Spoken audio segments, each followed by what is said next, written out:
Chers amis, 40 jours après Pâques, Jésus montait au ciel. Les rassemblements des disciples autour de Jésus que raconte Saint Luc arrivent après plusieurs rencontres qui ont été vécues par l'un ou l'autre ou par le groupe depuis sa résurrection. Ces rassemblements-ci se terminent par une séparation confirmant une nouvelle façon pour Jésus d'être présent à ses disciples. Saint Luc résume ainsi le sens de ces rassemblements à Béthanie.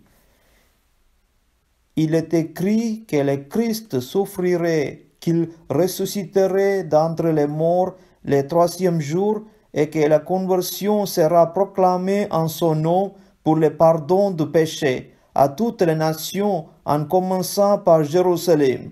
À vous d'en être les témoins. Et moi, je vais envoyer sur vous ce que mon Père a promis. Ce résumé rappelle aux disciples la mort et la résurrection de Jésus et leur mission de s'en faire les témoins, de proclamer l'appel, la conversion et d'offrir le pardon de péché. Cet héritage, les disciples y entreront non par leur seul souvenir, par une puissance qui leur viendra d'en haut, celle de l'Esprit Saint qu'ils recevront pour les soutenir. Nous nous les rappellerons lors de la fête de la Pentecôte qui célèbre ces dons de l'Esprit Saint. Aujourd'hui, en cette fête de l'Ascension du Seigneur, notre pensée se tourne vers le moment où Jésus se sépare des disciples qui l'ont connu et suivi, dont plusieurs depuis le tout début de sa prédication jusqu'à sa mort.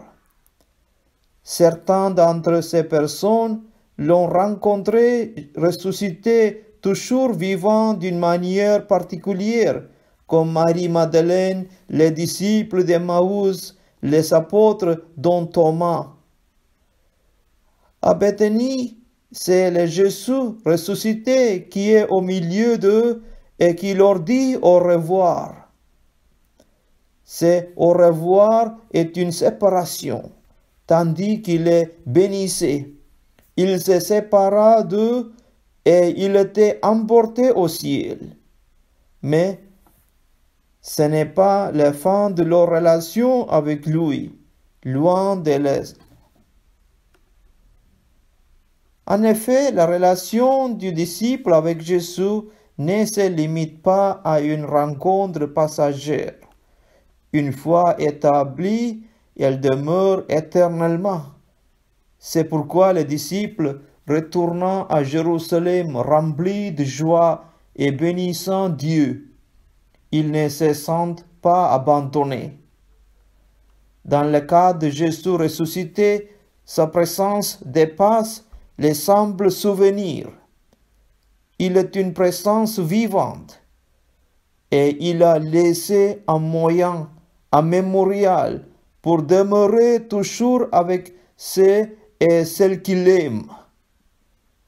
C'est le sacrement de l'Eucharistie que nous célébrons à chaque dimanche. Ainsi, frères et sœurs, cette fête de l'Ascension, loin d'être celle du départ de Jésus, est bien plutôt celle de sa présence mystérieuse auprès des siens. Présence différente de celle de sa vie terrestre, mais présence tout aussi réelle grâce au don de son esprit. Cette présence se manifeste dans l'écriture, dans le partage du pain eucharistique, dans les sacrements et la communauté de croyants. La fête de l'Ascension nous laisse dans l'espérance du retour du Christ, sans nous enlever la joie de sa présence aujourd'hui sous diverses formes. Une présence accessible à toute personne qui croit et qui le reconnaît comme le Sauveur du monde. Gloire au Père, et au Fils, et au Saint-Esprit, comme il était au commencement, maintenant et toujours, pour le siècle des siècles. Amen. Quand j'ai vu tes